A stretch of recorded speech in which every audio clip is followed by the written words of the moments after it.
পরকীয়ার সম্পর্ক জেনে যাওয়ায় মিথ্যা মামলা দিয়ে হয়রানির প্রতিবাদে মানববন্ধন।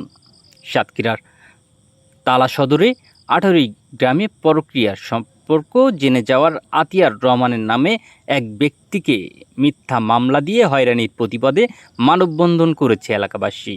বুধবার ৫ জুন বেলা ১২:৩০টার মধ্য ১৮ প্রাথমিক বিদ্যালয়ের সামনে এই মানববন্ধন অনুষ্ঠিত হয়।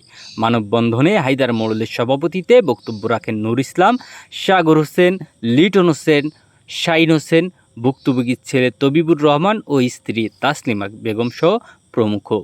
মানববন্ধনে বক্তারা বলেন, আতিয়ারের সাথে জমিজমা সংক্রান্ত পূর্বক শত্রুতার জের ও পরকীয়ার বিষয় জেনে যাওয়ায় স্থানীয় অবালি ছেলে জিয়াউর রহমান জিয়া ব্যক্তিগত আক্রোশ থেকে মিথ্যা মামলা দিয়েছে।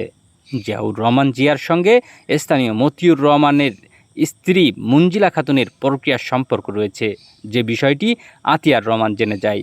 পরবর্তীতে জিয়াউর রহমান পরিকল্পিতভাবে মঞ্জিলা খাতুনের ২.৫ বছরের মেয়েকে ধর্ষণের অভিযোগ এনে আতিয়ার রহমানের বিরুদ্ধে শুক্রবার ৩১ মে তালা থানায় মামলা দায়ের করেন।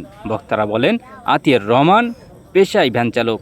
অতি সাধারণভাবে গ্রামে জীবনযাপন করেন তিনি। জমি ও পরকীয়া সম্পর্কে কেন্দ্র করে মামলার ১ নম্বর সাক্ষী জিয়াউর রহমানের দীর্ঘদিন যাবৎ আতিয়ারের প্রকাশ্য হুমকি প্রদর্শন করে আসছেন।